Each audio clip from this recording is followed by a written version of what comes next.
I'm Marcus Bennett, and the night my cousin Trevor called me a loser at Chris's wedding reception, I had no idea the next 10 minutes would rewrite every assumption my family had built about me over 30 years. The champagne glasses were clinking, the string quartet was playing something soft and elegant, and I was standing near the dessert table trying to make myself invisible when Trevor found me. His words cut through the celebratory noise like a blade through silk, meant to wound, designed to remind me exactly where I stood in the Bennett family hierarchy. What he didn't know, what none of them knew, was that the bride's father had been trying to reach me for weeks. And when Gregory Hartwell walked across that polished marble floor with his hand extended and those 5 words left his mouth, everything my family believed about success, worth, and who deserved respect shattered like crystal hitting concrete. Before we jump back in, tell us where you're tuning in from. And if this story touches you, make sure you're subscribed, because tomorrow I've saved something extra special for you. The afternoon light filtered through the floor-to-ceiling windows of my Belltown loft, casting long shadows across the mahogany desk where I'd been working for the past 6 hours. Seattle stretched out below me, the Space Needle rising in the distance, ferries cutting white lines across Elliott Bay.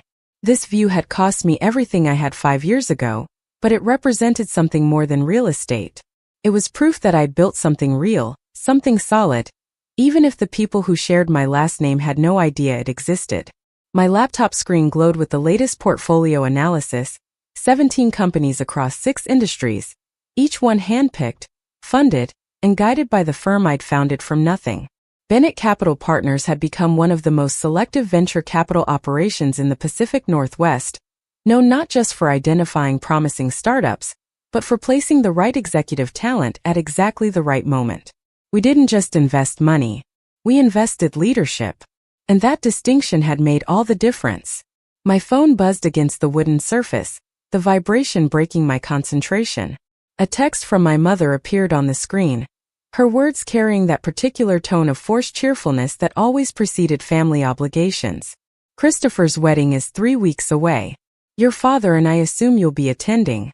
Please confirm so we can finalize the seating arrangements. I stared at those words longer than necessary, feeling the familiar weight settle in my chest.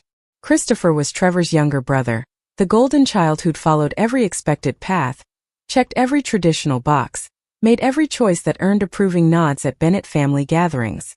His engagement to Jessica Hartwell had been celebrated like a corporate merger, 2 suitable families joining forces, connections strengthening, social standing elevating. I'd received the formal invitation 6 months ago, my name printed in elegant script on cream-colored cardstock that probably cost more per square inch than most people's wedding gifts.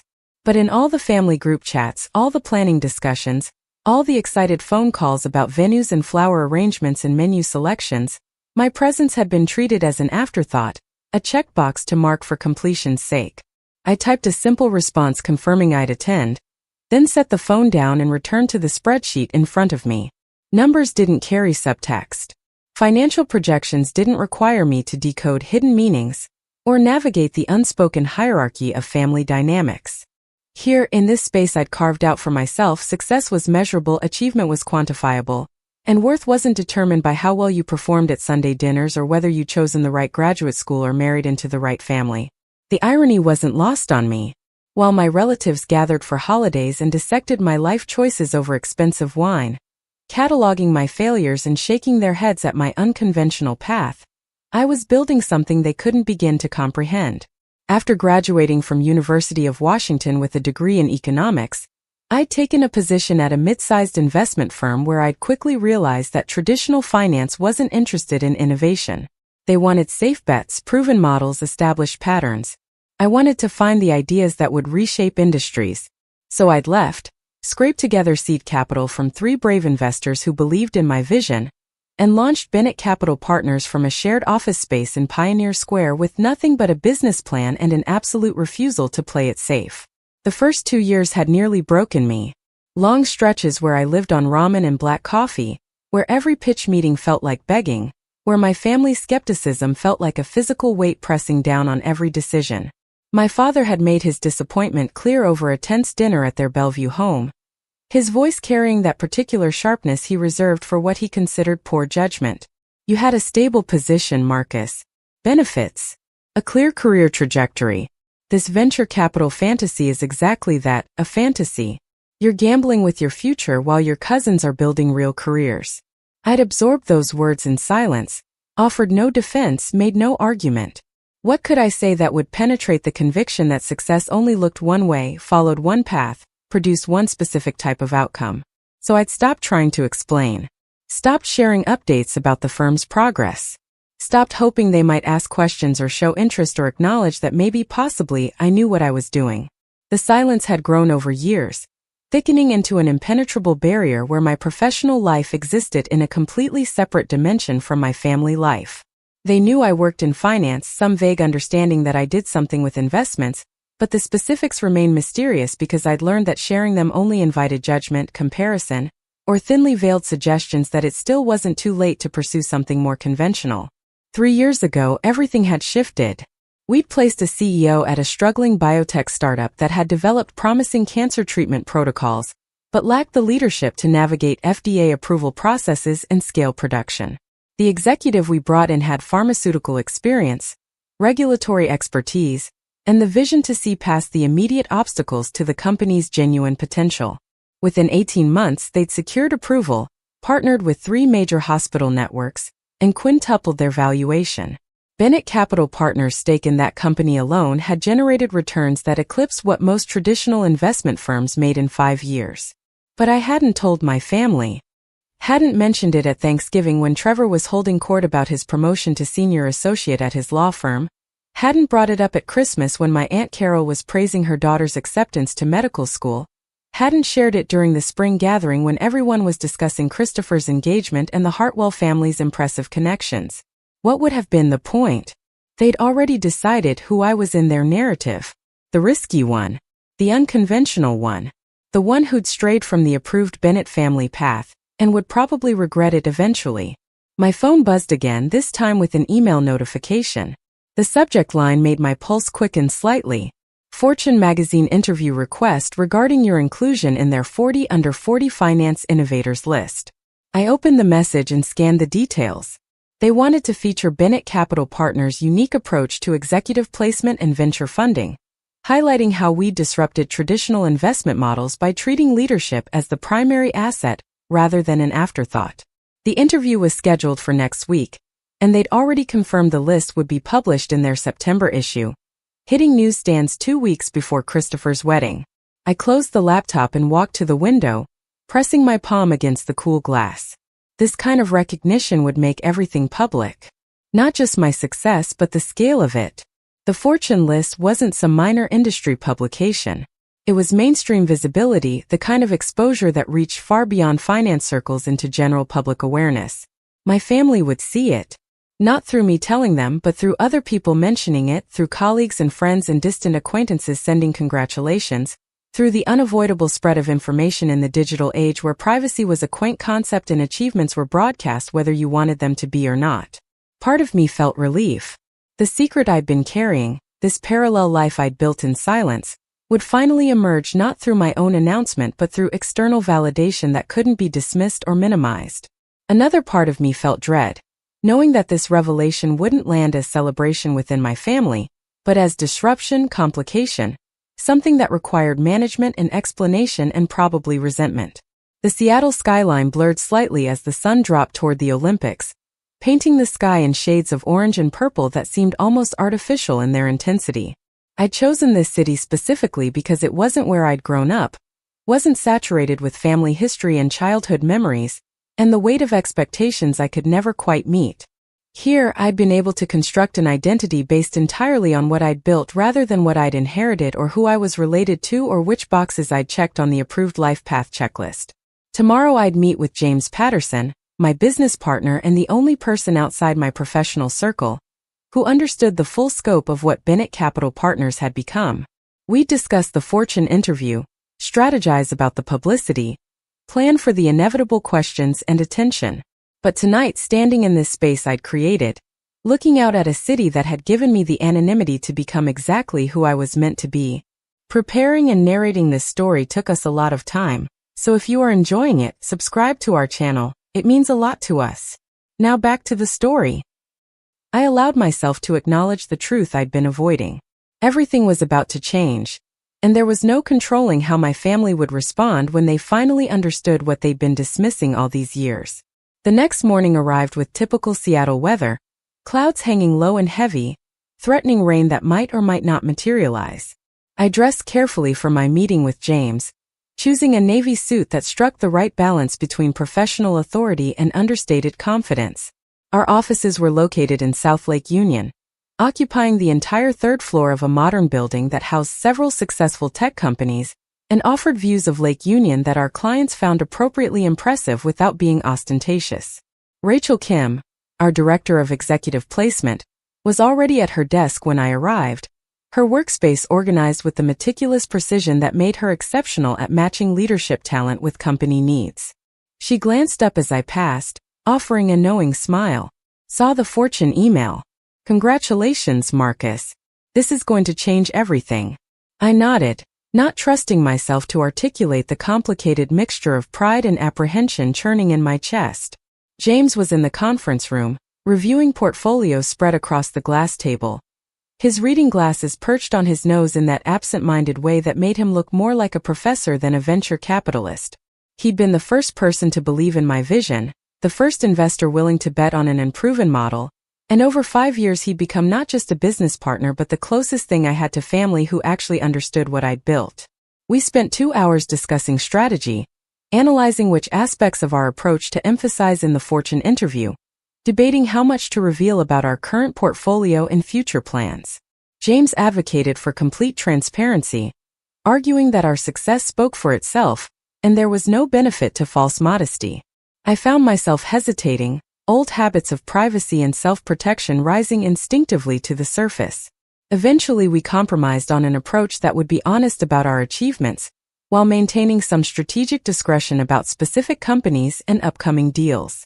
As the meeting concluded and James gathered his materials, he paused at the door and fixed me with a direct look that carried years of friendship and professional respect.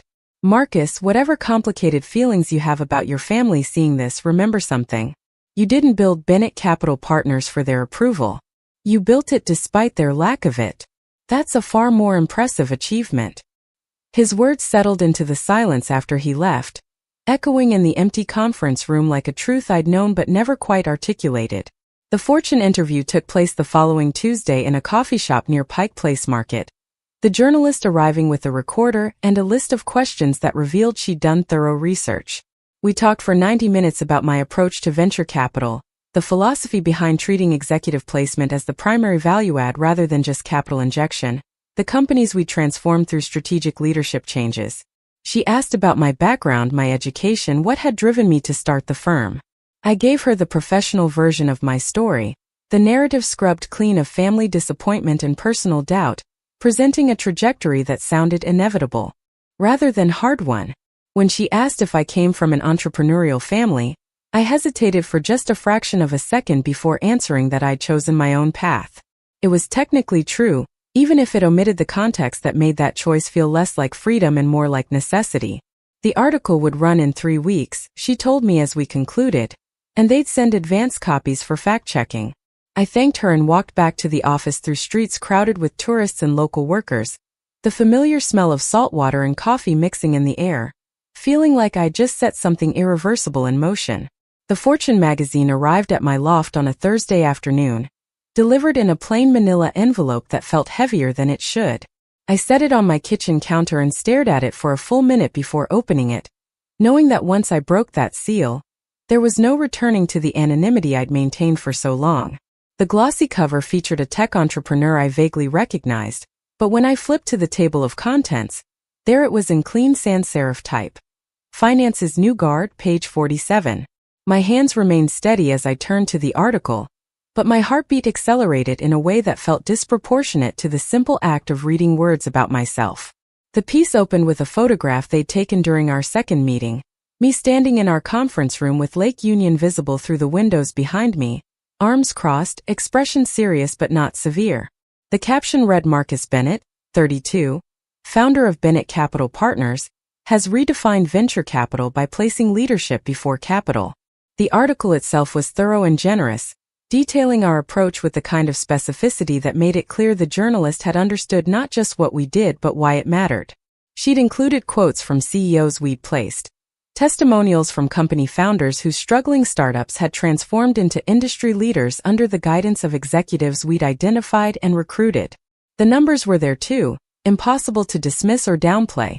Portfolio companies with combined valuations exceeding $2 billion, average returns that outpaced traditional venture capital firms by significant margins, a track record of successful exits that had generated substantial wealth for our investors and ourselves. Near the end of the piece, she'd written a paragraph that made something tighten in my chest. Bennett operates with a quietness that borders on secrecy, avoiding the self-promotion that characterizes much of the venture capital world. Those who know him describe a person driven not by ego but by a genuine belief that the right leader in the right position at the right moment can reshape entire industries. It's a philosophy that has proven remarkably lucrative, but more importantly remarkably effective. When asked about his own success, Bennett deflects, preferring to discuss the achievements of the companies and executives he's supported. It's a humility that feels increasingly rare in an industry not known for modesty. I read the article 3 times, each pass revealing new details I'd somehow missed, new implications of what this public exposure would mean. My phone had been unusually quiet all morning, which meant the magazine hadn't hit newsstands yet, hadn't begun its inevitable circulation through the networks and circles where my family moved. But it would. Probably by tomorrow, certainly by this weekend.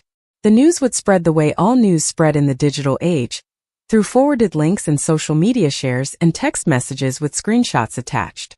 I imagined my mother opening her email to find a message from a friend, probably someone they'd known for decades, someone whose opinion carried weight in their social sphere. Did you see that Marcus was featured in Fortune? I had no idea he'd accomplished so much. My father would receive similar messages from his golf partners, from colleagues at the architectural firm where he'd worked for 30 years, from various people whose awareness of my success would force him to confront the fact that he'd been catastrophically wrong about the path I'd chosen. The thought brought no satisfaction, just a hollow awareness that vindication through external sources felt emptier than I'd imagined it would. I left the magazine on the counter and returned to my desk, trying to focus on the work that actually mattered. We had a potential deal closing next week, a sustainable energy startup that needed a COO with manufacturing experience and international supply chain expertise. Rachel had identified 3 candidates, and I needed to review their backgrounds before our Monday meeting. But concentration proved elusive, my mind drifting back to the magazine, to the impending shift in how my family would perceive me, to the wedding that was now just 2 weeks away. Christopher's wedding had taken on a different weight in my mind, no longer just another family obligation, but a convergence point where my 2 separate lives would collide in ways I couldn't predict or control. I knew Trevor would be there, playing his usual role of family success story, the one who'd followed the correct path, made the approved choices, earned the validation that came from meeting every Bennett family expectation. I knew my parents would be there, proud and beaming over Christopher's marriage into the well-connected Hartwell family, showing off their acceptable son to a crowd of people who measured worth in traditional metrics of status and respectability. What I didn't know was how they'd treat me once the Fortune article had circulated, once my success was public knowledge that couldn't be ignored or minimized. Would they embrace it? Claim pride in an achievement they'd never supported? Would they resent it, viewing my visibility as somehow overshadowing Christopher's moment? Would they simply ignore it, maintaining the same careful distance they'd kept for years, pretending my professional life existed in a dimension entirely separate from family gatherings? The uncertainty bothered me more than I wanted to admit. I'd convinced myself over the years that I didn't need their approval, that I'd built my success specifically to prove that their validation was irrelevant to my worth. But the approaching wedding forced me to acknowledge a truth I'd been avoiding. Some part of me still wanted them to see me clearly, to understand what I'd accomplished, to recognize that the unconventional path they'd dismissed had led somewhere remarkable. It was a weakness, this residual need for family acknowledgement, and I resented it even as I felt it pulse beneath my carefully constructed indifference. My phone finally broke its silence late that afternoon, vibrating with a call from my mother. I considered letting it go to voicemail, buying myself a few more hours of peace before the inevitable conversation, but avoidance had never been my style. I answered on the third ring, keeping my voice neutral. Her greeting came rushed and slightly breathless, as if she'd been hurrying. Marcus, I just received the most surprising email from Margaret Henderson. She sent me a link to a Fortune magazine article. About you. I waited, offering no response, curious to hear how she'd frame this. She continued after a pause that stretched just long enough to feel uncomfortable. I had no idea you'd achieved such success with your firm. The article makes it sound quite impressive. Her tone carried a strange mixture of pride and confusion, as if she couldn't quite reconcile the person described in the magazine with the son she thought she knew. I kept my response simple, offering no elaboration or explanation. The firm has done well. We've built something solid over the past 5 years. My mother made a soft sound that might have been approval or surprise. Your father will be quite interested to read this. Several of his colleagues have already mentioned it. She paused again, and I could hear her mental recalibration happening in real time. We're looking forward to seeing you at Christopher's wedding. Perhaps we could arrange dinner beforehand? You could tell us more about your work. The invitation landed with the weight of an obligation rather than genuine interest, but I accepted it anyway, knowing that refusing would only create more tension. We set a date for the Thursday before the wedding, at a restaurant in Bellevue that my parents favored, the kind of place where the menu didn't list prices and the clientele spoke in hushed tones about real estate and investment portfolios. After we ended the call, I sat in the gathering twilight of my loft, watching the city lights begin their nightly emergence across Seattle's landscape. The conversation had been exactly what I'd expected, my mother's surprise revealing just how little attention she'd paid to my life over the years, her sudden interest appearing only after external validation had made my success impossible to dismiss. It should have felt like victory, this forced acknowledgement, but instead it felt like confirmation that their pride was conditional, dependent on public recognition rather than genuine understanding of who I was or what I'd built. The following days brought a steady stream of messages and emails, congratulations from colleagues and clients, interview requests from financial publications, invitations to speak at industry conferences. Bennett Capital Partners had been known and respected within venture capital circles for years, but the Fortune feature had pushed us into broader visibility, the kind of mainstream awareness that changed how people perceived the firm and by extension how they perceived me. James found the whole thing amusing, joking that we'd need to hire additional staff just to handle the increased interest from entrepreneurs seeking funding. Rachel pointed out more seriously that this visibility would make recruiting executive talent significantly easier, since proven leaders were more willing to trust their careers to a firm with public credibility. Both observations were accurate, but they didn't address the personal implications of exposure, the way my carefully separated worlds were merging whether I wanted them to or not. Christopher called 4 days before the wedding, his voice carrying a warmth that surprised me. Marcus, I just wanted to reach out personally. I saw the Fortune article and I'm really proud of what you've accomplished. I know we haven't been particularly close over the years, but I hope you know I've always respected that you chose your own path. His sincerity caught me off guard, reminding me that not everyone in my family had treated my choices with skepticism or disappointment. Christopher had always been quieter than Trevor, less concerned with family hierarchy and social positioning, more focused on his own life than on judging others for theirs. I thanked him genuinely, and we talked for a few minutes about the wedding, about his fiancée Jessica, about his hope that the weather would cooperate for their outdoor ceremony. Before we ended the call, he added something that shifted my perception of the upcoming event. Jessica's father specifically asked if you'd be attending. Apparently he's been following Bennett Capital Partners for a while. He's quite interested in meeting you. The comment landed strangely, carrying implications I didn't fully understand. Gregory Hartwell was a successful businessman, the founder of a regional manufacturing company that produced industrial components for aerospace and defense contractors.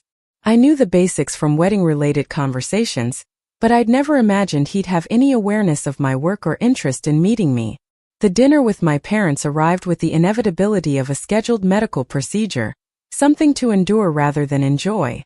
I drove across Lake Washington to Bellevue as the sun set, the familiar route triggering old memories of growing up in this area, of the pressure to excel in specific predetermined ways, of the constant subtle messaging that success looked one way and one way only. The restaurant occupied the ground floor of a building near downtown Bellevue, its interior decorated in dark woods and soft lighting that suggested refinement and expense. My parents were already seated when I arrived, my father rising to shake my hand with a formality that matched the surroundings, my mother offering a careful embrace that felt more performative than affectionate. We ordered drinks and made small talk about the wedding preparations, about Christopher and Jessica's honeymoon plans, about various relatives who would be attending. The conversation stayed surface level until our entrees arrived, at which point my father cleared his throat in the particular way that signaled a shift to serious topics. Marcus, I want to acknowledge that I may have been premature in my assessment of your career choice. The Fortune article presents a picture of success that I hadn't fully appreciated. His admission came stiffly, the words clearly difficult for him to speak, pride and discomfort competing in his expression. I appreciated the effort even as I recognized how inadequate it felt, this grudging acknowledgement arriving only after public validation had made my success undeniable. My mother added her own thoughts, talking about how surprised their friends had been, how many people had reached out with congratulations, how they were looking forward to introducing me properly at the wedding. The subtext was clear. My achievement had value primarily in how it reflected on them, how it elevated their social standing, how it gave them something to discuss with peers who measured success in precisely these terms. I listened and nodded and provided minimal responses, finding it difficult to summon enthusiasm for their belated recognition. When my father asked about the specifics of how venture capital worked, about our investment strategy and portfolio companies, I gave him a condensed explanation that skimmed the surface without diving into the complexity of what we actually did. He listened with the focused attention of someone hearing unfamiliar information, occasionally asking questions that revealed how little he understood about my professional world. The dinner concluded with plans to see each other at the wedding, with my mother extracting a promise that I'd sit with them during the ceremony, with my father mentioning that several people were hoping to speak with me at the reception. I drove back to Seattle feeling drained rather than satisfied, the evening having confirmed what I'd suspected. Their interest in my success was real, but it was interest in the external markers of achievement rather than genuine curiosity about the work itself or pride in the path I'd chosen. The distinction mattered more than I wanted to admit.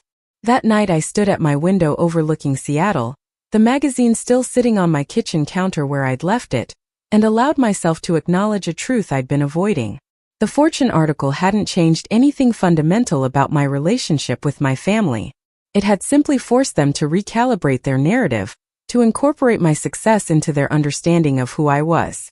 But the underlying dynamic remained the same. I existed at the periphery of their world, valued conditionally, understood superficially, and only truly visible when external validation made me impossible to ignore. The morning of the wedding arrived clear and bright, unusual for Seattle in September, but perfect for an outdoor ceremony. I dressed carefully in a charcoal suit, choosing a tie that Jessica had mentioned preferring in one of our brief conversations, checking my appearance with the same attention to detail I brought to important business meetings. The drive to the venue took 40 minutes, traffic lighter than expected on a Saturday afternoon, giving me time to mentally prepare for the convergence of family obligation and potential awkwardness. The Edgewater Hotel sat at the edge of Elliott Bay, its distinctive architecture and waterfront location, making it one of Seattle's most recognizable landmarks.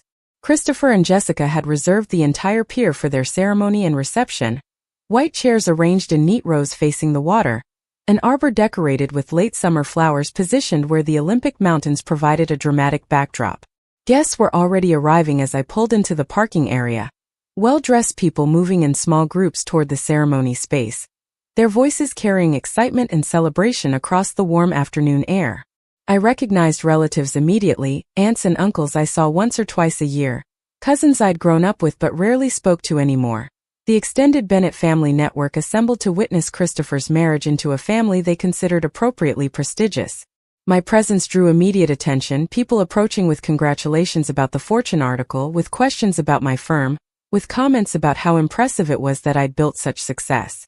The attention felt surreal after years of being largely ignored at family gatherings, as if I'd suddenly become visible in a way I hadn't been before. I responded politely to each interaction, offering brief explanations and modest deflections, uncomfortable with the spotlight but recognizing that avoiding it would create more awkwardness than simply accepting it gracefully. My mother found me near the seating area, guiding me toward the chair she'd reserved in the third row, close enough to signal family importance but not so close as to suggest I was part of the immediate wedding party. She introduced me to several people I didn't know, each introduction now including a reference to the Fortune article or my venture capital firm, my success having become her conversational currency in a way that felt both validating and hollow. The ceremony began precisely on time, string quartet playing processional music as the wedding party made their entrance. Jessica looked radiant in a simple, elegant gown, Christopher beside her looking genuinely happy in a way that softened something in my chest. Whatever complicated feelings I had about my family, I was glad for my cousin, glad he'd found someone who made him look that content, glad his path had led somewhere that suited him even if mine had required a completely different direction. The officiant spoke about commitment and partnership, about building a life together through understanding and mutual support, words that sounded idealistic but sincere. I found my attention drifting during the readings, looking out at the water where ferries crossed back and forth, thinking about the Fortune article and the dinner with my parents and the strange sensation of being seen by people who'd looked past me for years. When the ceremony concluded and guests began moving toward the reception area, I hung back slightly, letting the crowd flow past me, in no hurry to plunge into the social obligations that awaited. The reception hall had been transformed into something elegant and romantic, round tables dressed in white linens, centerpieces of flowers and candles, soft lighting that made the space feel intimate despite its size. A band was setting up in the corner, their equipment suggesting they provide more than simple background music. Servers circulated with champagne and appetizers, the bar was already drawing a small crowd, and the energy in the room held that particular excitement of a celebration just beginning. I located my assigned table near the edge of the space, far enough from the head table to confirm my peripheral status in the family hierarchy. The place cards indicated I'd be sitting with distant relatives and family friends, people I barely knew, a seating arrangement that made clear I wasn't considered part of the inner circle despite the recent Fortune article. I claimed my seat and accepted a glass of champagne from a passing server, settling in to observe the gathering unfold with the detachment of someone who'd learned long ago that family events were something to survive rather than enjoy. Trevor found me 20 minutes into the cocktail hour, his approach carrying the aggressive confidence of someone who'd had several drinks and felt empowered by the social setting. He'd put on weight since I'd last seen him, his expensive suit straining slightly across his midsection, his face flushed with alcohol and self-satisfaction. "Marcus," he said loudly, drawing attention from nearby tables. "Glad you could make it. I wasn't sure you'd show up, given how busy you must be with your little investment hobby." The words landed with deliberate edge, designed to diminish, calculated to remind everyone within earshot that he still considered himself superior despite whatever article might have appeared in some magazine. Met his gaze steadily, keeping my expression neutral. "Good to see you too, Trevor. Congratulations on your brother's wedding." He waved off the comment, leaning against the back of an empty chair with false casualness. "Yeah, Christopher did well for himself. The Hartwells are an excellent family. Very well connected. Jessica's father runs that manufacturing company. Very successful operation. The kind of real business that generates actual value, not just moving money around and hoping something sticks." His words hung in the air between us, heavy with the contempt he'd never bothered to disguise. Several people at nearby tables had turned to watch our interaction, their conversations pausing as they sensed tension developing. I took a slow sip of champagne, letting the moment stretch before responding. "Investment isn't about hope, Trevor. It's about analysis, pattern recognition, and understanding which leadership teams can execute on promising ideas. But I wouldn't expect you to understand the nuances." He straightened slightly, his jaw tightening at the implication that his understanding might be limited. That's rich coming from someone who gambled their career on startups and got lucky a few times. Real professionals build their success through institutions, through proven paths, not by chasing trends and pretending to be important. The insult was clumsy but effective, designed to cut at the exact insecurity he assumed I carried. Around us, the attention had intensified, more guests pausing their conversations to observe what was clearly becoming a confrontation rather than casual family banter. Trevor's voice rose slightly, emboldened by his audience and the alcohol warming his system. "You know what's funny, Marcus? You show up here after years of barely participating in family events, Suddenly everyone's supposed to be impressed because some magazine wrote a few paragraphs about you. But let's be honest about what you actually are. You're a loser who got lucky, who's riding a temporary wave of success that'll crash eventually. And when it does, you'll come crawling back to the family you've been too proud to stay connected with. The word loser cut through the ambient noise of the reception like a knife through fabric, sharp and unmistakable. Conversations at surrounding tables stopped entirely now, all attention focused on the two of us, the crowd sensing that something significant was happening. My cousin's face was flushed darker now, a mixture of alcohol and anger and something else, perhaps insecurity masked as aggression, perhaps genuine resentment that I'd achieved recognition he felt should belong only to those who followed approved paths. I set my champagne glass down carefully on the table, taking a moment to control the surge of anger rising in my chest. Years of dismissal, of subtle and not so subtle put-downs, of being treated as the family disappointment crystallized into this single moment. When I spoke, my voice was quiet but carried clearly in the sudden silence. Trevor, I've spent the better part of a decade building something real, while you've been coasting on a law degree and your father's connections. If that makes me a loser in your assessment, I'm comfortable with your judgment. He opened his mouth to respond, but before he could speak, a voice cut through from behind me, calm and authoritative. I think you might want to reconsider that assessment, son. I turned to find Gregory Hartwell standing a few feet away, his posture relaxed but his expression serious. He was in his early 60s, gray hair perfectly styled, wearing a suit that spoke of quality without ostentation. His presence commanded immediate attention, conversations stopping as people recognized the bride's father stepping into what had been a private family dispute. Trevor's face shifted rapidly through several emotions, surprise and confusion and sudden wariness, as he realized he'd been overheard by precisely the person whose good opinion mattered most today. Mr. Hartwell, I was just having a conversation with my cousin. We have a history of ribbing each other. It's all in good fun. Gregory Hartwell smiled slightly, but the expression didn't reach his eyes. I've been in business long enough to recognize the difference between good-natured ribbing and genuine contempt. What I just heard sounded distinctly like the latter. He turned his attention to me, extending his hand. Marcus Bennett, I presume? I've been hoping to meet you all evening. I shook his hand, feeling the firm grip of someone accustomed to evaluating people through physical contact. The pleasure's mine, Mr. Hartwell. Congratulations on your daughter's marriage. She and Christopher seem very happy together. He nodded, still holding my hand for a moment longer than a simple greeting required. They do, and I'm grateful for that. But I'm equally grateful for the opportunity to finally speak with you in person. I've been following Bennett Capital Partners' work for quite some time now. The statement landed like a small explosion in the space around us, drawing sharp attention from everyone within earshot. Trevor's expression froze somewhere between confusion and alarm, clearly trying to understand how the bride's father knew anything about my firm or why he'd been following its work. Gregory Hartwell released my hand and gestured toward the bar area. Would you mind walking with me for a moment? I'd like to discuss something that might interest you. I nodded, aware of every eye in the vicinity tracking our movement as we walked away from the tables toward a quieter corner of the reception hall. Behind us, I could hear the sudden burst of whispered conversations, speculation and surprise rippling through the gathered guests. Trevor remained standing where we'd left him, looking simultaneously furious and bewildered, his public dismissal of me having backfired in the most spectacular way possible. We reached a spot near the windows overlooking Elliott Bay, far enough from the main gathering that our conversation could remain private. Gregory Hartwell accepted a glass of scotch from a passing server and took a measured sip before speaking. I want to start by apologizing if I'm overstepping by involving myself in what appeared to be a family matter. However, I couldn't let your cousin's characterization stand unchallenged, particularly given what I know about your actual achievements. I appreciate that, though it wasn't necessary. Trevor and I have a complicated history.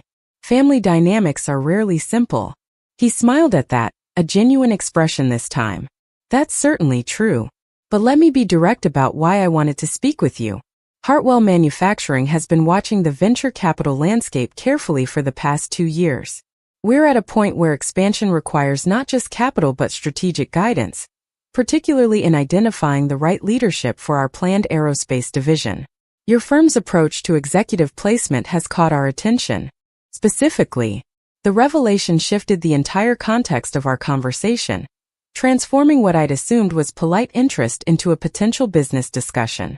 I kept my expression neutral, years of negotiations having taught me not to show surprise or premature enthusiasm.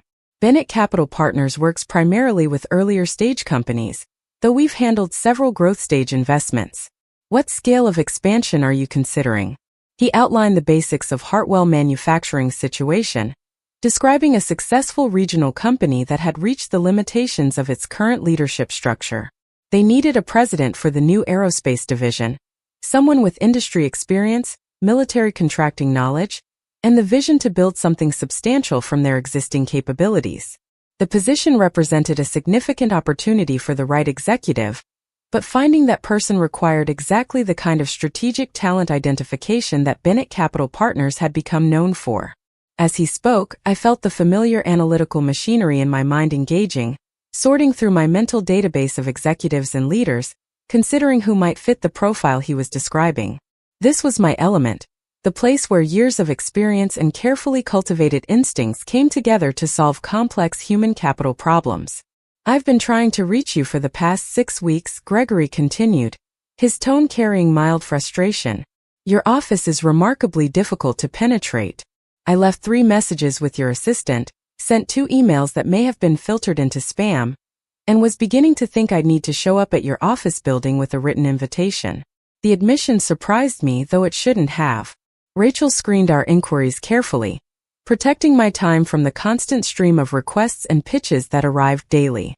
A message from a regional manufacturing CEO wouldn't have automatically triggered her attention, particularly without context suggesting it was a serious opportunity rather than another entrepreneur seeking funding. I apologize for that. We filter heavily to maintain focus on our existing portfolio. If you're willing to send me the detailed requirements for the position, I can review them properly and determine if we have candidates who might fit.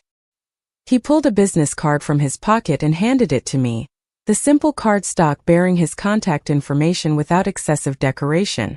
I'll send everything Monday morning, but I wanted to meet you in person first to get a sense of whether this might be a productive conversation. Your reputation suggests you're selective about the engagements you take on. That's accurate. We work best when there's genuine alignment between what a company needs and what we can provide. Parachuting executives into situations without proper fit rarely produces good outcomes for anyone involved. He nodded approvingly, taking another sip of his scotch. That's exactly the kind of thinking that attracted me to your firm in the first place. Too many placement operations focus on volume, on making matches quickly regardless of quality. You seem to operate with a different philosophy. We talked for another 15 minutes about approaches to executive recruitment, about the challenges of scaling manufacturing operations, about the specific demands of aerospace contracting. Gregory Hartwell revealed himself to be someone who understood business with genuine depth, who asked intelligent questions and listened carefully to answers, who treated our conversation as a meeting between equals rather than as supplicant seeking favor. When we finally returned to the main reception area, the cocktail hour was transitioning into dinner service, guests finding their assigned tables as servers prepared to bring out the first course. Gregory excused himself to return to the head table where his family was seated, but not before making one final comment that carried across the space clearly enough for nearby tables to hear. Marcus, I look forward to continuing this conversation next week. And for what it's worth, anyone who's built what you've built over the past 5 years is the exact opposite of a loser. He's someone who understood their own worth and had the courage to prove it despite skepticism from people who should have known better. The words landed with devastating precision, a public rebuke of Trevor's earlier assessment delivered by the one person at this wedding whose opinion carried undeniable weight. I returned to my assigned table to find the other guests staring at me with expressions ranging from curiosity to something approaching awe.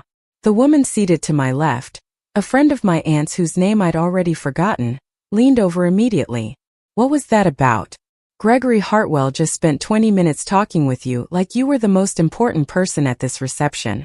I deflected with a vague response about business matters, unwilling to discuss the details of a potential engagement that hadn't been finalized.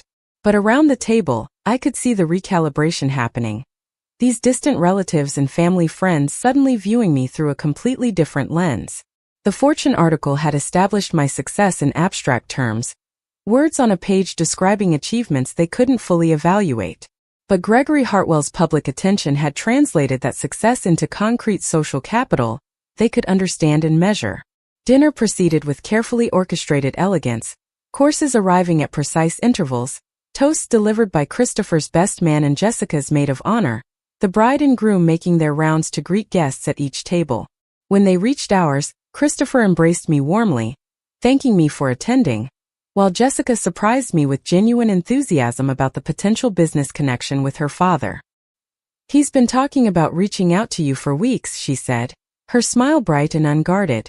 "I think he's more excited about this wedding because it gave him an excuse to finally meet you than because he's gaining a son-in-law." Christopher laughed at that, clearly unoffended, secure enough in himself not to feel threatened by his new father-in-law's professional interests. After they moved on to the next table, I found myself relaxing slightly, the tension of the earlier confrontation with Trevor beginning to ease as wine and food and ambient celebration worked their subtle magic. The band started playing as dinner concluded, couples moving to the dance floor for the traditional first dances and subsequent open dancing.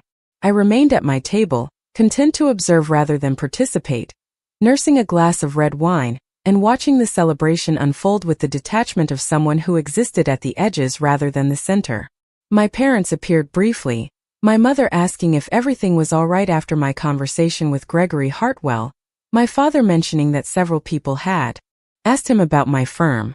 Their attention felt performative, motivated by the reflected status my sudden visibility had provided rather than genuine concern or interest. I answered their questions politely and watched them drift back into the crowd, relieved when they left me alone again.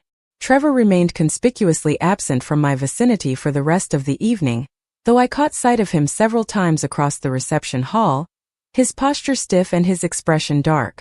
The public humiliation of his loser comment being immediately contradicted by Gregory Hartwell had clearly affected him deeply, undermining the confident superiority he typically wore like armor at family gatherings. Part of me felt satisfaction at his discomfort, a petty vindication for years of dismissive comments and subtle put-downs. But a larger part of me simply felt tired, exhausted by the emotional labor of navigating family dynamics, of maintaining composure in the face of contempt, of proving worth to people who should have recognized it without external validation. As the evening wore toward its conclusion, guests beginning to depart in small groups, I found myself standing near the windows again, looking out at the darkened bay where fairy lights traced paths across black water. The reception had been everything I'd anticipated and more, the convergence of my separate worlds producing exactly the kind of awkwardness and revelation I'd feared. But it had also clarified something important. My family's recognition of my success would always be conditional, dependent on external markers they could understand and measure, rooted in how my achievements reflected on them, rather than genuine pride in the path I'd chosen. That realization should have hurt more than it did, but instead it brought a strange clarity, a permission to stop seeking their approval and to simply exist on my own terms. Gregory Hartwell found me one final time before leaving, his wife Diana beside him, both of them preparing to head home after a long day of celebration. "I wanted to thank you again for your graciousness this evening," he said, shaking my hand firmly, "and to reiterate that I'm serious about the conversation regarding our aerospace division. I think there's real potential for collaboration." I assured him I'd review the materials he sent and respond thoughtfully, appreciating his directness and the respect he'd shown throughout our interactions. After he left, I remained at the window for a few more minutes, finishing the last of my wine, allowing the noise of the reception to fade into background texture. When I finally left the hotel and walked to my car, the night air was cool and clean, carrying the salt smell of the bay and the distant sound of the city that had become my real home. The drive back to Seattle felt longer than usual, traffic minimal at this late hour, the familiar route giving me time to process everything that had happened. Trevor's public insult, Gregory Hartwell's intervention, the revelation of a potential business opportunity, the strange mixture of vindication and emptiness that came from finally being seen by people who'd ignored me for years. None of it had unfolded the way I'd imagined, but all of it had confirmed what I'd suspected. My worth had never been in question except to people whose opinions ultimately didn't matter. The real validation had come years ago, in the quiet accumulation of successful investments, in the executives I'd placed who'd transformed struggling companies, in the portfolio returns that spoke louder than any magazine article or public confrontation. Everything else was just noise, the inevitable social theater that accompanied any public success. When I reached my loft, the city spread out below in its familiar pattern of lights and shadows. I felt a weight I'd been carrying for months finally lifting. The Fortune article, the wedding, the exposure of my hidden achievements, all of it had been building toward this moment of understanding. I didn't need my family's approval because I'd already proven everything that mattered to myself. Their recognition was pleasant when offered genuinely, as Christopher had done, but ultimately irrelevant to my sense of worth or direction. I changed out of my suit and stood at the window in darkness, letting Seattle's ambient light paint the room in soft gradients, feeling more centered than I had in weeks. My phone buzzed with a message from James, who'd somehow heard about the wedding reception confrontation through the mysterious networks that connected Seattle's business community. "Trevor called you a loser, and then the bride's father publicly praised you for 20 minutes? Please tell me someone recorded this because it sounds like the most perfect karma I've ever heard of." I smiled at the message, appreciating his irreverent take on what had been an emotionally complicated evening. No recording, just witnesses. And yes, the irony was not lost on anyone present. He responded immediately with a string of laughing emojis followed by a more serious question. "Did Hartwell really offer you a potential engagement? Because if so, that's a legitimate opportunity. Hartwell Manufacturing has excellent fundamentals and strong growth potential." I confirmed the basics of what Gregory had proposed, promising to share details once I'd reviewed the formal materials he'd send Monday. James's enthusiasm was palpable even through text messages, his business instincts immediately recognizing the opportunity for what it was. Sleep came easily that night, exhaustion and wine and emotional release combining to pull me under quickly. I dreamed of nothing memorable, waking Sunday morning to sunlight streaming through the windows and the quiet hum of the city outside. The wedding felt already distant, compressed into memory with the odd quality that significant events often acquire when processed by sleep and subconscious sorting. I made coffee and sat at my desk, opening my laptop to find my inbox full of messages, several from relatives I hadn't heard from in years, all of them reaching out with congratulations about the Fortune article and various comments about the wedding. The attention felt surreal and slightly invasive, these people who'd shown no interest in my life suddenly wanting connection now that my success had become public knowledge. I responded to the messages that felt genuine and ignored the rest, protecting my energy for the work that actually mattered. Monday would bring Gregory Hartwell's detailed proposal, would require careful analysis and consideration of potential candidates, would demand the focus and strategic thinking that made Bennett Capital Partners successful. But today, Sunday, belonged to rest and recovery, to processing what had happened and preparing for whatever came next.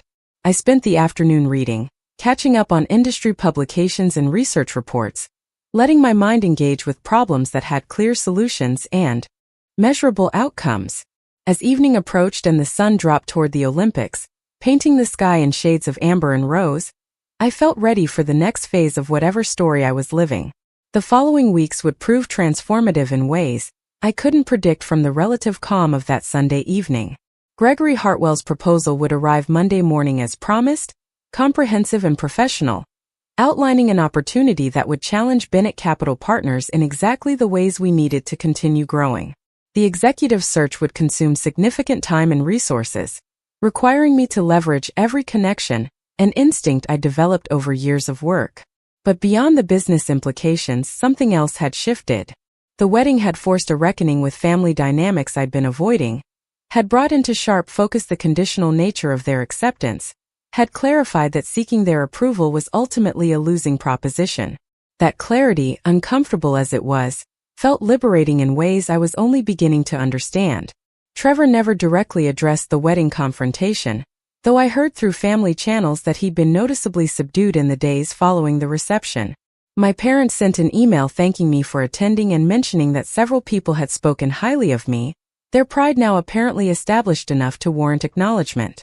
Christopher and Jessica sent a handwritten thank you note that included a genuine invitation to dinner once they returned from their honeymoon, a gesture that felt authentically warm rather than obligatory. The various responses revealed the spectrum of relationships within my family, from Trevor's resentment to Christopher's genuine goodwill, from my parents' conditional acceptance to the broader family's sudden interest in the success they'd previously ignored. What mattered most, though, was my own understanding of where I stood. The Fortune article had made my success public, Gregory Hartwell had validated it in social terms my family could understand, and Trevor's failed attempt at humiliation had backfired spectacularly. But none of that external validation changed the fundamental reality. I'd built Binnett Capital Partners through years of focused work, strategic decisions, and absolute commitment to a vision others had dismissed. The recognition was satisfying, but it was peripheral to the actual achievement. I'd learned over that wedding weekend that real worth was internal, proven through action rather than acclaim, measured by outcomes rather than opinions. Everything else was commentary, sometimes supportive, sometimes hostile, but ultimately irrelevant to the core question of whether I'd built something meaningful.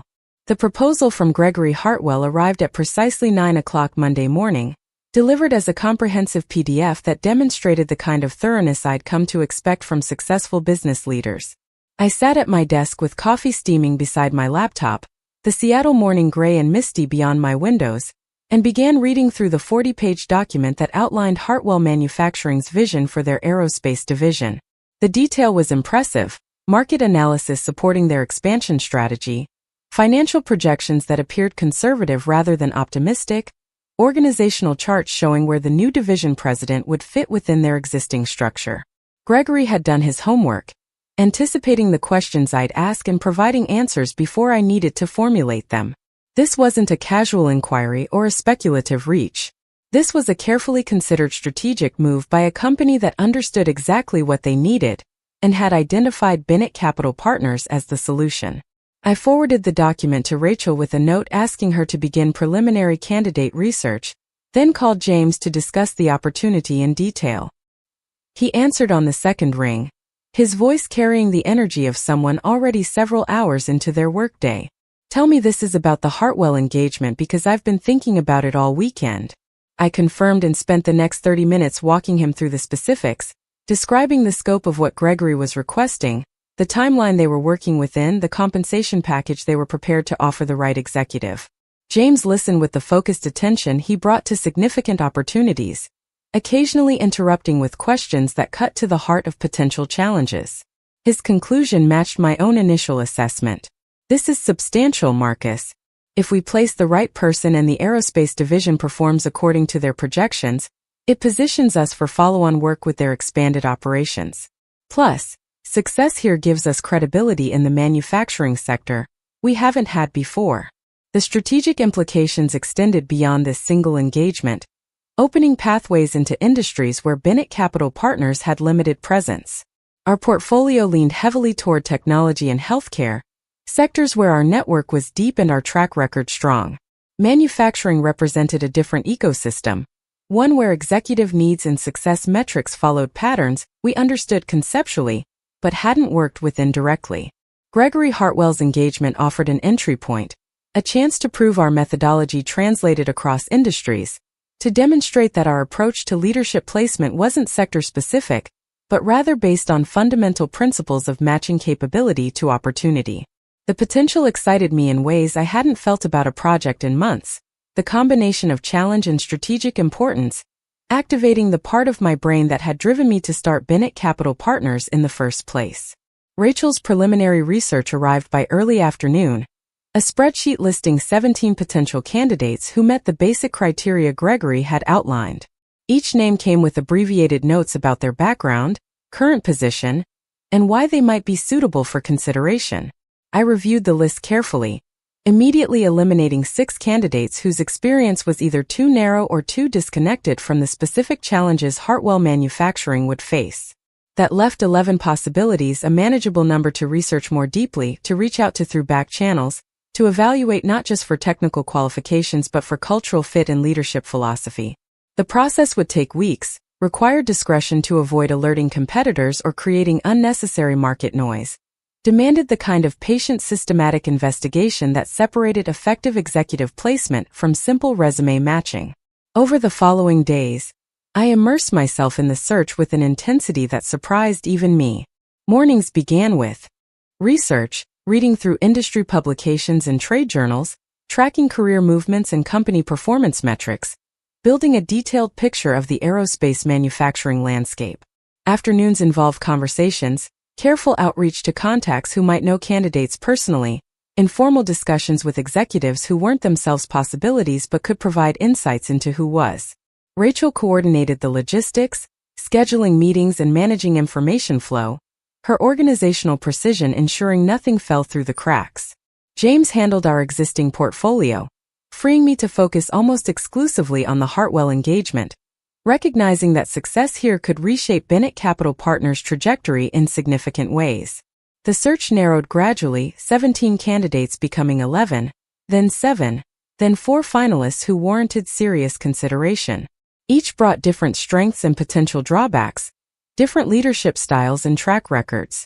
I scheduled calls with Gregory to discuss each candidate in detail, walking him through not just their qualifications, but my assessment of how they'd approach the challenges his aerospace division would face.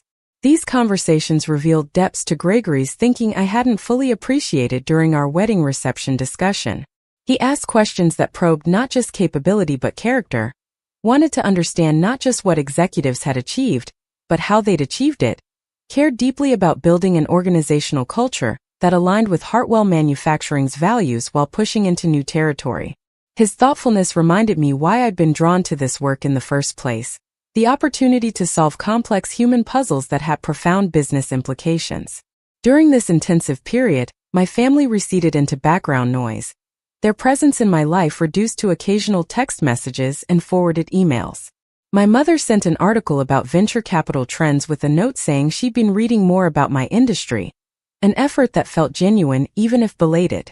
My father called once to mention that several colleagues had asked about Bennett Capital Partners, his tone suggesting pride mixed with lingering uncertainty about whether my success was sustainable or temporary. Trevor remained silent, his absence speaking louder than any attempted reconciliation could have.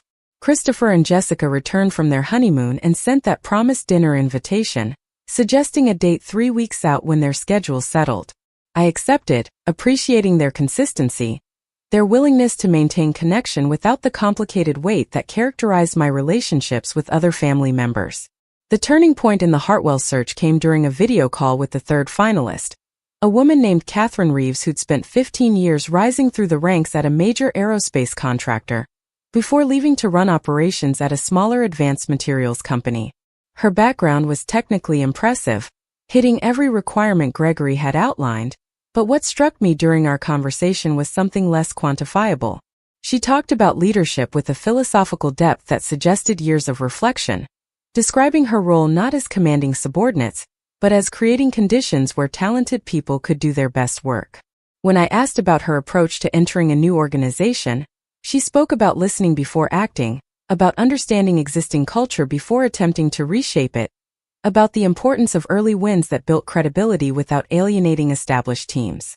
Everything about her responses suggested someone who'd thought deeply about executive leadership, who understood that technical expertise was necessary but insufficient, who recognized that transforming organizations required patience and strategic thinking as much as bold vision. I called Gregory immediately after the conversation ended, catching him as he was leaving his office for the day. "I think we've found your division president. Catherine Reeves checks every box on your requirements and brings something additional that's harder to define but crucial. She understands organizational dynamics at a level most executives never reach." He listened as I walked him through the specifics of our conversation, asking clarifying questions, pushing back on points where he wanted deeper understanding. By the end of our call, he'd agreed to a formal interview, pending Catherine's interest in the opportunity. That interest proved easy to secure. When I outlined the role and Hartwell Manufacturing's plans during our follow-up conversation, Catherine's enthusiasm was immediate and genuine. "This is exactly the kind of challenge I've been looking for," she said, her voice carrying excitement that hadn't been present during our initial discussion. Building something new within an established company, bringing aerospace expertise to a manufacturing operation ready to expand, having leadership support at the ownership level, those are rare alignments. The formal interview process stretched over 2 weeks, multiple meetings between Catherine and Gregory, facility tours where she could see Hartwell Manufacturing's existing operations, conversations with key team members who'd be reporting to her or collaborating with the new division. I stayed involved throughout, facilitating introductions and providing context, ensuring both parties had the information they needed to make informed decisions. The process moved with a momentum that suggested genuine fit, each interaction strengthening, rather than undermining the initial positive impressions. When Gregory finally called to confirm he wanted to extend an offer, his voice carried satisfaction that went beyond simply filling a position. "Marcus, this is exactly what I'd hoped for when I first tried to reach your firm. Catherine isn't just qualified. She's the right person for this specific opportunity at this specific time. That's the distinction I was looking for." We negotiated terms over the following week, Catherine's attorney reviewing the employment agreement, Bennett Capital Partners' fee structure being finalized, various details about start date and relocation and equity compensation being resolved. The process was professional and relatively smooth, both parties approaching negotiations with good faith and reasonable expectations. When everything was signed and Catherine accepted the position, I felt a satisfaction that extended beyond the successful completion of a search. We'd proven that our methodology worked outside our usual sectors, that the principles underlying Bennett Capital Partners' approach to executive placement translated across industries, that careful systematic investigation combined with strategic thinking could solve complex leadership challenges, regardless of the specific business context. Gregory insisted on taking me to dinner to celebrate the placement, choosing a restaurant in downtown Seattle that overlooked the waterfront, the kind of establishment where business deals were sealed and relationships were built over excellent food and better wine. We met on a Thursday evening, the city glowing in that particular way Seattle has during autumn when the air is crisp and the lights seem sharper against darkening skies. Over appetizers, we discussed Catherine's transition plan, her ideas for building the aerospace division team, the timeline for beginning operations. But as the evening progressed and wine relaxed our conversation, the discussion shifted toward more personal territory. Gregory talked about building Hartwell Manufacturing from a small regional supplier into a company with national reach, the sacrifices that growth had required, the moments of doubt when success seemed impossible. His candor surprised me, this successful businessman revealing vulnerabilities and uncertainties that rarely surfaced in professional contexts. I found myself reciprocating, talking about starting Bennett Capital Partners with minimal capital and maximum conviction, about the years when every month felt like a test of whether the firm would survive, about the isolation of building something unconventional while family and friends questioned my judgment. Gregory listened with the focused attention that characterized all his interactions, occasionally asking questions that revealed he understood not just the business challenges, but the emotional complexity of entrepreneurship. "You know what impressed me most about you at Christopher's wedding?" he said during a pause in the conversation. "It wasn't the Fortune article or your firm's track record, though those are certainly impressive. It was how you handled your cousin's contempt with dignity instead of anger. That kind of composure under pressure tells me more about someone's character than any professional achievement." His observation touched something I hadn't fully processed about that evening, the decision to meet Trevor's insult with calm rather than defensiveness, to let the moment speak for itself rather than engaging in the kind of petty combat my cousin had been seeking. I'd made that choice instinctively, drawing on years of learning that the best response to dismissal was often no response at all, letting outcomes speak louder than arguments. But hearing Gregory name it as a strength rather than weakness reframed the entire interaction, suggested that the composure I'd developed through necessity had become something more valuable, a leadership quality that served me beyond simple conflict avoidance. We finished dinner with espresso and a shared dessert, the conversation ranging across topics from industry trends to family dynamics to the challenges of maintaining integrity in business environments that often rewarded expedience over principle.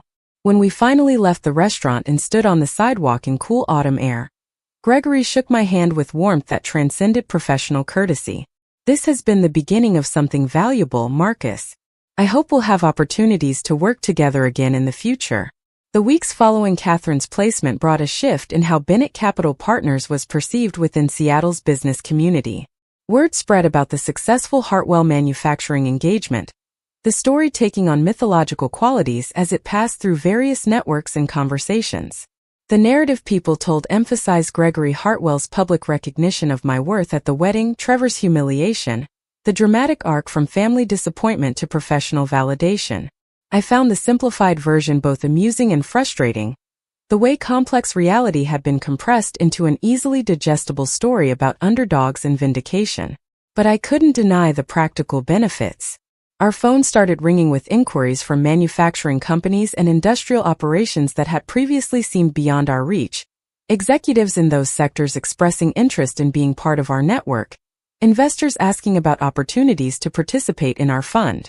Rachel hired 2 additional researchers to handle the increased workflow, both of them young and hungry and eager to learn the systematic approach we developed. James spent more time on strategic planning, analyzing how we could scale without losing the careful attention to fit and culture that made our placement successful.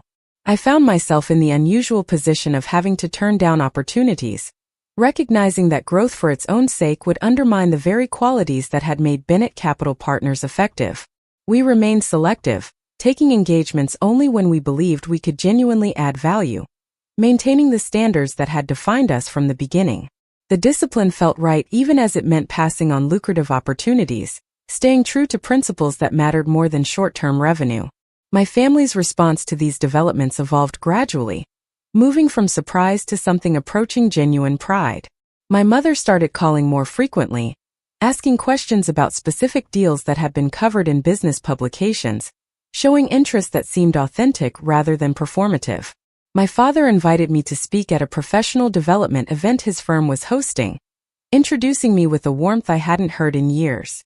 The shift felt both validating and bittersweet, confirmation that their recognition had always been possible but had required external validation they could understand and measure.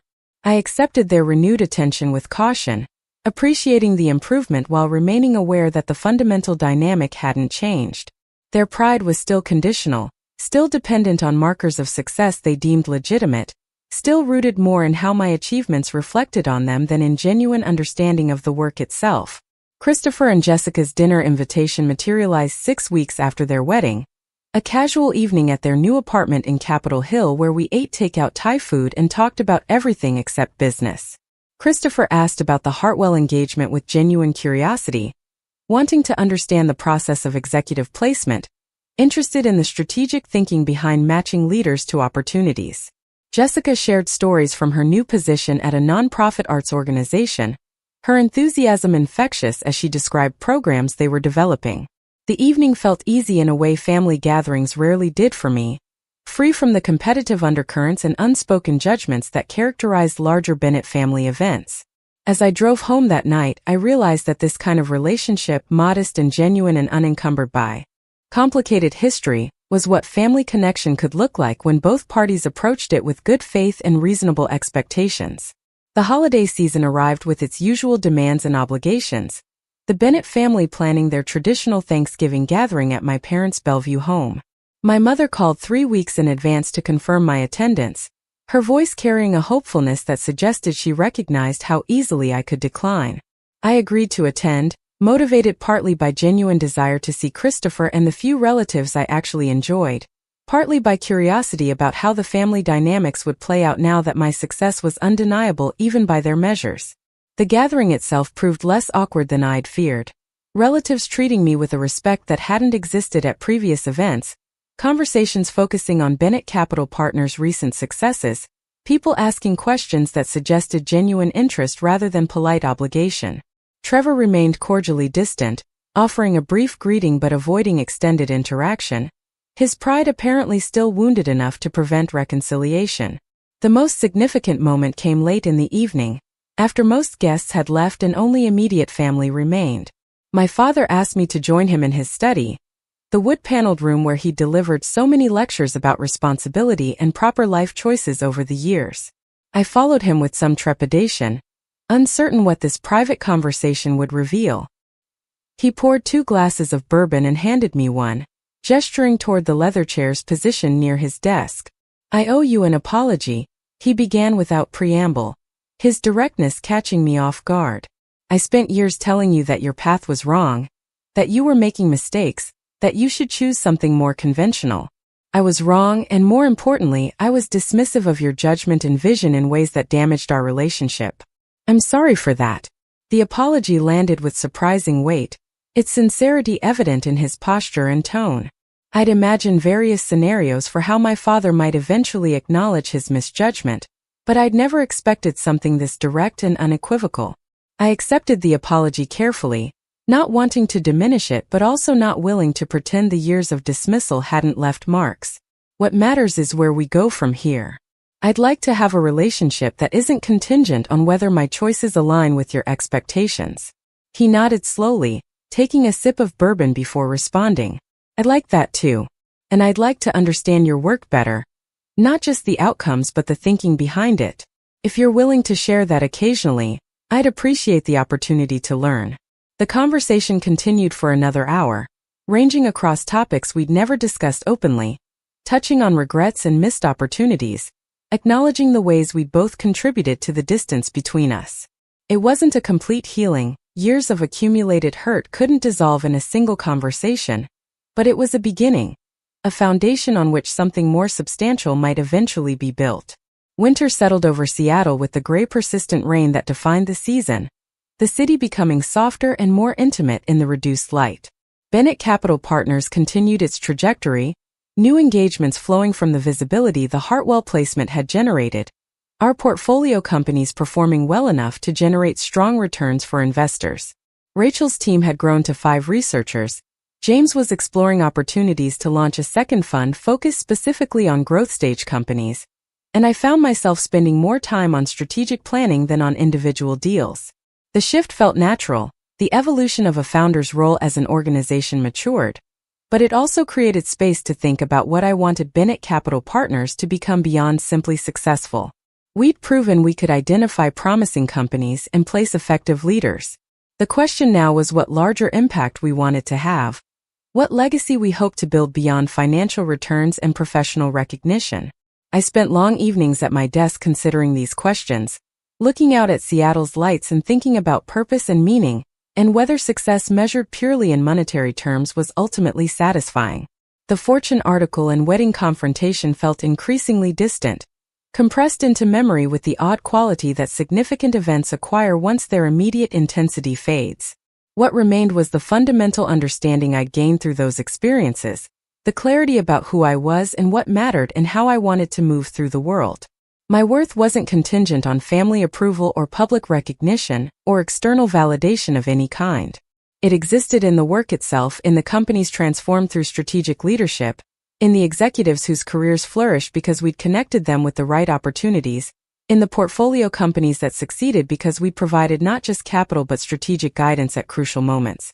Catherine Reeves sent an email in late December, updating me on her first months at Hartwell Manufacturing, and thanking me again for connecting her with the opportunity. The aerospace division was coming together faster than projected, she wrote. The team she'd assembled was exceeding expectations, and Gregory's support had been everything she'd hoped for. Reading her words brought the satisfaction that came from knowing a placement had worked exactly as intended, that careful investigation and strategic thinking had produced outcomes that benefited everyone involved. This was what Bennett Capital Partners existed to create. These moments where the right person in the right position at the right time generated value that rippled outward in expanding circles. Everything else, the recognition and the revenue and the reputation, was simply byproduct of doing this core work well. The year ended quietly, no dramatic events or major announcements, just the steady accumulation of small successes and incremental progress that characterized sustainable growth. On New Year's Eve, I stood at my window overlooking Seattle as fireworks began their sporadic displays across the city, brief flowers of light blooming and fading against the darkness. My phone buzzed with messages from friends and colleagues, from Christopher wishing me well, from my mother hoping the new year would bring continued success, from James proposing an ambitious growth strategy for the firm. I responded to each message thoughtfully, appreciating the connections while remaining grounded in my own understanding of what mattered. The new year would bring new challenges and opportunities, new portfolio companies to support and new executives to place, new chances to prove that Bennett Capital Partners' methodology created genuine value. But the fundamental work would remain unchanged: the patient systematic investigation, the strategic thinking about fit and culture, the commitment to matching capability with opportunity in ways that transformed organizations. Looking back at everything that had happened since the Fortune article appeared, since Trevor called me a loser at Christopher's wedding, Since Gregory Hartwell had intervened with words that shifted the entire family narrative, I recognized that none of it had changed who I actually was or what I'd built. The external validation had been satisfying in the moment. The public recognition of worth that my family had long denied felt like vindication of choices they'd questioned for years. But the deeper truth was simpler and more profound. I'd built Bennett Capital Partners because I believed in a particular approach to venture capital and executive placement, because I saw patterns others missed, because I had the vision and conviction to pursue something unconventional despite skepticism and doubt. The success that followed came from staying true to that vision, from refusing to compromise core principles for easier paths, from trusting my own judgment even when it contradicted the advice of people whose opinions I'd been raised to respect. My family's belated pride was welcome but ultimately peripheral to that central reality. They'd come to understand my worth through external markers they could measure and validate, through magazine articles and public praise from people like Gregory Hartwell whose status they recognized. But I'd understood my own worth years earlier, in the quiet accumulation of successful placements and strong portfolio returns, in the grateful messages from executives whose careers had flourished, in the knowledge that I was building something meaningful that would outlast any single article or moment of public recognition. That understanding, earned through years of patient work and absolute commitment to excellence, was the real foundation of everything Bennett Capital Partners had become. The rest was just noise, sometimes pleasant, sometimes validating, but ultimately irrelevant to the core question of whether I'd built something that mattered. As midnight approached and the fireworks intensified across Seattle's skyline, I raised a glass of champagne to the window, toasting the city that had given me space to become exactly who I was meant to be. The new year stretched ahead full of unknown challenges and opportunities, but I faced it with a clarity and confidence that felt hard-won and entirely earned. My worth had never been in question except to people whose opinions ultimately didn't matter. The real validation had come from the work itself, from the steady demonstration that vision combined with discipline could create outcomes that changed lives and transformed organizations. Everything else, all the public recognition and family acknowledgement and social validation, was just confirmation of what I'd already proven to myself through years of focused effort and unwavering commitment to excellence. And that knowledge, private and unshakable, was worth more than any headline or any moment of public vindication could ever be. The spring that followed brought changes to Bennett Capital Partners that extended beyond simple growth metrics or portfolio performance. We'd moved into larger offices in South Lake Union, occupying an entire floor with views that stretched from Lake Union to the downtown skyline, the expanded space necessary to accommodate the team that had doubled in size over 6 months. The new environment felt different from our original scrappy operation, more professional and established, carrying the weight of expectations that came with success. I found myself navigating a different set of challenges now, less about proving our methodology worked and more about maintaining the culture and standards that had made us effective as we scaled. Rachel had been promoted to partner, her equity stake in the firm reflecting the irreplaceable value she brought to our executive placement process. James and I had long conversations about sustainable growth, about how to expand without diluting the careful attention to fit that characterized our best work, about whether we should remain deliberately small and selective, or embrace the momentum pushing us toward becoming a larger operation. The Hartwell manufacturing engagement had opened doors we'd only theoretically considered before: manufacturing and industrial companies seeking our services, executives from traditional sectors wanting to join our network. Catherine Reeves had become an informal ambassador for our work, speaking publicly about how the placement process had connected her with an opportunity perfectly aligned with her capabilities and ambitions. Her aerospace division was exceeding projections, generating revenue that validated Gregory's expansion strategy, creating jobs and economic activity that rippled through the regional economy. When I visited their facility in late March for a progress review, walking through clean modern manufacturing spaces where skilled workers assembled complex aerospace components, I felt a satisfaction that transcended financial returns. This was real impact, tangible value creation that employed people and built products and contributed to industries that mattered. Our role had been relatively small, identifying and placing the right leader, but that seemingly minor intervention had unlocked substantial outcomes that wouldn't have existed otherwise. Gregory pulled me aside during that facility visit, guiding me toward a quieter conference room away from the production floor noise. He'd been working on something, he explained, a broader initiative that might interest Bennett Capital Partners.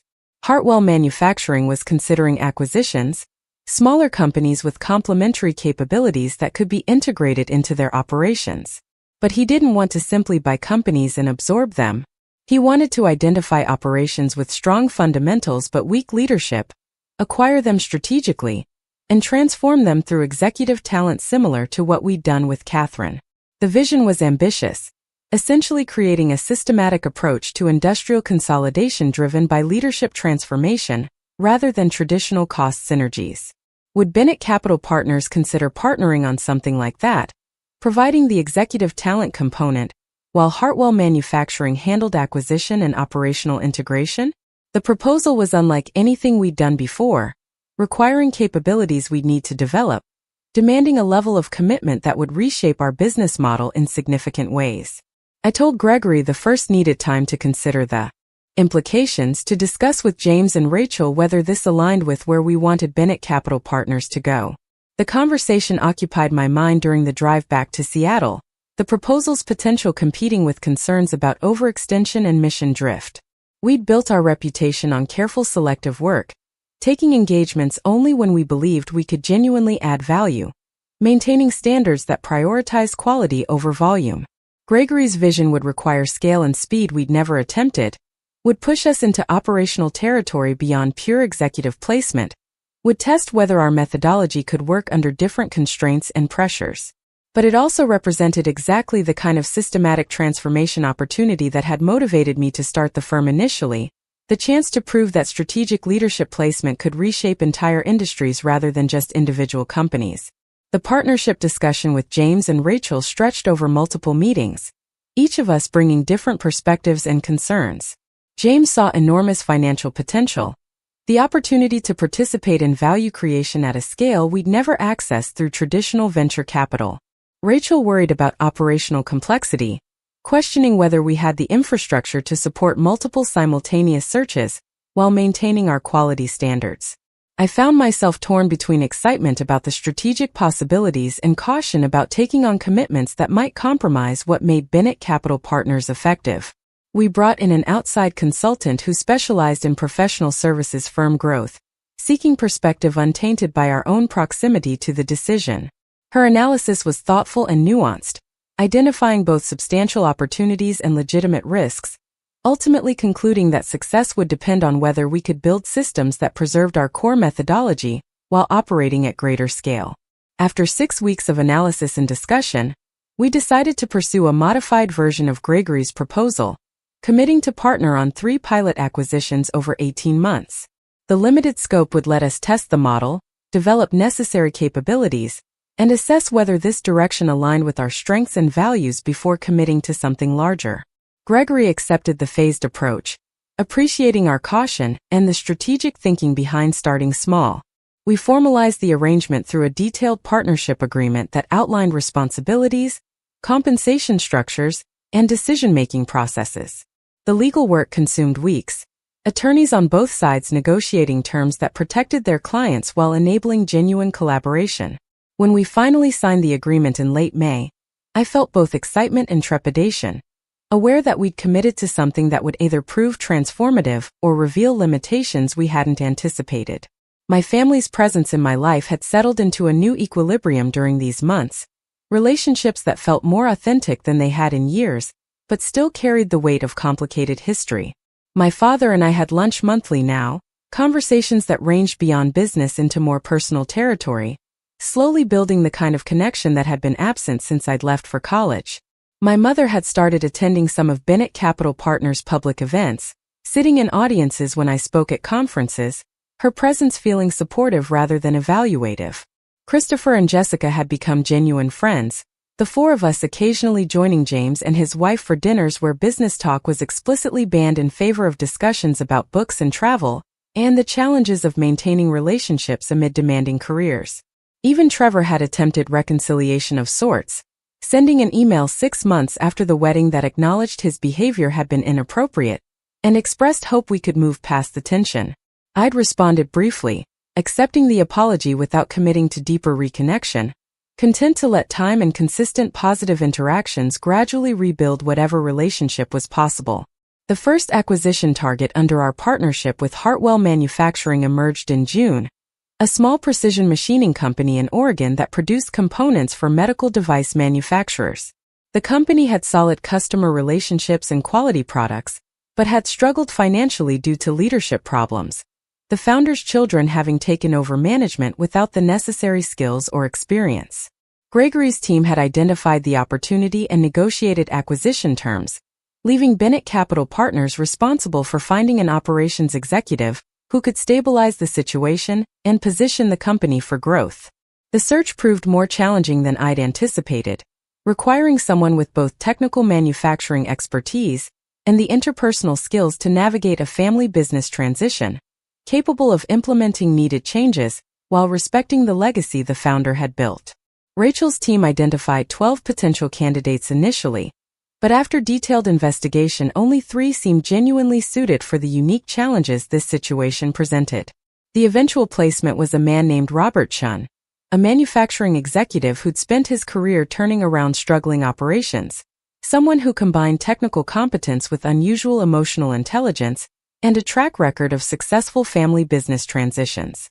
His interview process with Gregory and the Oregon company's existing team went exceptionally well, everyone recognizing that he understood both the operational challenges and the human dynamics that would determine success. Robert accepted the position in late July and began work immediately, diving into the company's operations with systematic thoroughness. I visited the Oregon facility a month into his tenure, walking the production floor with him as he explained changes he was implementing, improvements to workflow and quality control, investments in equipment that would expand capabilities. His assessment of the situation was precise and his strategy sound, giving me confidence that this first test of our partnership model would succeed. The summer brought an unexpected invitation, a request to speak at a national venture capital conference in San Francisco about Bennett Capital Partners' approach to executive placement. The organizers had read the Fortune article and followed our subsequent work, recognizing that our methodology represented something different from traditional venture capital practices. I accepted the invitation despite some reluctance about public speaking, recognizing that sharing our approach might inspire others and potentially raise the overall quality of how venture capital firms thought about leadership. The preparation for the talk consumed evenings and weekends, distilling years of practice and intuition into a coherent framework that could be communicated clearly. I worked through multiple drafts, testing versions on James and Rachel, refining until the content felt both accessible and substantial. The actual presentation took place in late August, delivered to an audience of several hundred venture capitalists and entrepreneurs in a hotel ballroom overlooking San Francisco Bay. Standing on that stage, looking out at faces illuminated by presentation slides, I felt a surreal awareness of how far Bennett Capital Partners had come from our origins in a shared office space with minimal capital and maximum conviction. The talk went well, the audience engaged and asking thoughtful questions afterward, several prominent investors approaching to discuss how they might implement similar practices within their own firms. But what struck me most during that conference wasn't the professional validation or the networking opportunities. It was the realization that we'd built something genuinely influential, that our work was shaping how other investors thought about the relationship between leadership and success, that the methodology I developed through years of trial and error was now being studied and adapted by people I respected. The recognition felt different from the Fortune article or the wedding confrontation with Trevor, less about personal vindication and more about professional impact, the satisfaction of knowing our work mattered beyond our own portfolio and partnerships. The flight back to Seattle gave me time to process the conference experience, to think about what it meant for Bennett Capital Partners to be recognized not just as successful but as innovative, as contributing new thinking to how venture capital worked. I'd never sought that kind of influence, had built the firm simply to practice what I believed was a better approach to investing and supporting companies. But influence had emerged naturally from consistent excellence, from staying true to principles even when they required more work than conventional approaches, from producing results that spoke louder than any marketing or self-promotion ever could. As the plane descended toward Seattle-Tacoma Airport in Seattle appeared below, I felt grateful for the path that had led here, for the struggles that had taught me resilience, for the family disappointment that had freed me to pursue my own vision, for every challenge that had forced me to become someone capable of building something meaningful. Autumn arrived with its characteristic Seattle transformation, the city becoming softer and more contemplative as rain returned and daylight shortened. The Oregon acquisition was performing ahead of projections, Robert Chen's leadership having stabilized operations and positioned the company for growth that would benefit both the employees and Hartwell Manufacturing's broader strategy. Gregory was already identifying the second acquisition target, energized by the initial success and increasingly confident that the partnership model would work at scale. Rachel's team had grown to accommodate the increased workload, 7 researchers now working under her direction, each of them trained in the systematic investigation methodology that made our placements effective. James was deep in fundraising for our second fund, meetings with institutional investors who'd watched our track record and wanted participation in future opportunities. The firm's momentum felt sustainable now rather than precarious, built on foundations solid enough to support continued growth without threatening the core values that defined us. My parents hosted Thanksgiving again that year, the gathering smaller than previous years but more genuinely warm. Family members who actually wanted to be there rather than attending from obligation. Christopher announced that he and Jessica were expecting their first child, news that brought authentic joy and excited discussion about names and nursery plans. Trevor attended with his fiancée, a woman I'd never met who seemed kind and grounded, someone whose presence appeared to soften some of his sharper edges. He and I had a brief conversation that felt almost normal, discussing nothing of substance but managing civility without tension, evidence that time and maturity were slowly healing old wounds. As I drove home that evening, full of good food and tired from hours of family interaction, I felt something I hadn't experienced at a Bennett gathering in years. Genuine belonging, the sense that I was accepted not despite my unconventional path but because of it, valued for who I'd become rather than judged for who I wasn't. The year's end brought the usual accounting and analysis, measuring returns and assessing portfolio performance, evaluating what had worked and what needed adjustment.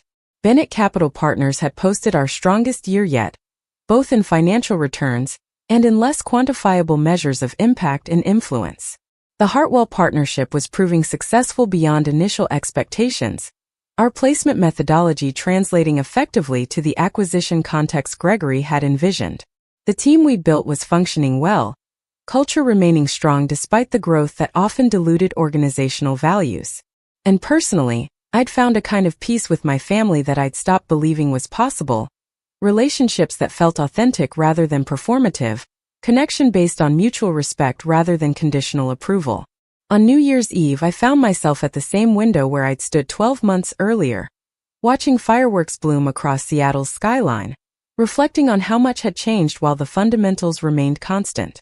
The work still mattered most, the careful matching of executive talent to organizational opportunity, the patient investigation that preceded every placement, the commitment to excellence that defined Bennett Capital Partners regardless of external recognition or financial success. My worth still derived from that work rather than from how others perceived it, from knowing I was building something meaningful that would outlast any individual achievement or moment of validation. But I'd learned over the past year that accepting recognition didn't diminish that internal foundation, that letting family relationships heal didn't require compromising the independence that had enabled my success, that influence and impact could coexist with the humility and selectivity that made our work effective. These weren't contradictions but rather a more mature understanding of how to move through the world, how to remain true to core principles while engaging with the messy reality of human relationships and professional reputation. Midnight approached and the city prepared to welcome another year. I thought about Trevor's wedding reception insult and Gregory Hartwell's intervention, about the Fortune article and my father's apology, about all the moments over the past 18 months that had tested and ultimately strengthened my understanding of who I was and what I'd built. The story people told about that wedding night had taken on mythological qualities, the dramatic arc of underdog vindication appealing to something fundamental in how we understand success and worth. But the real story was quieter and more complex, less about a single moment of public recognition, and more about the steady accumulation of choices and work that had made that moment possible. I'd built Bennett Capital Partners not to prove my family wrong, but because I believed in a particular approach to venture capital, and had the courage to pursue it despite skepticism and doubt. The validation that followed, from Fortune and Gregory Hartwell and eventually from my own family, was satisfying but secondary to the fundamental achievement of staying true to my vision. The new year would bring new challenges and opportunities, the second and third Hartwell acquisitions, continued growth of our team and portfolio, probably additional recognition and influence as our methodology spread through the venture capital community. But none of that would change what mattered most. The work itself, the patient systematic investigation, the strategic thinking about leadership and organizational fit, the commitment to excellence that had defined Bennett Capital Partners from the beginning. My worth had never been in question except to people whose opinions ultimately didn't matter. And now, standing at this window overlooking a city that had given me space to become exactly who I was meant to be, I understood that the real victory wasn't in proving them wrong, but in building something so substantial that their opinions became irrelevant. That knowledge, hard-won and unshakable, was the foundation everything else was built on. The truth that made all the recognition and reconciliation possible without being dependent on any of it. Up next, you've got two more standout stories right on your screen. If this one hit the mark, you won't want to pass these up. Just click and check them out.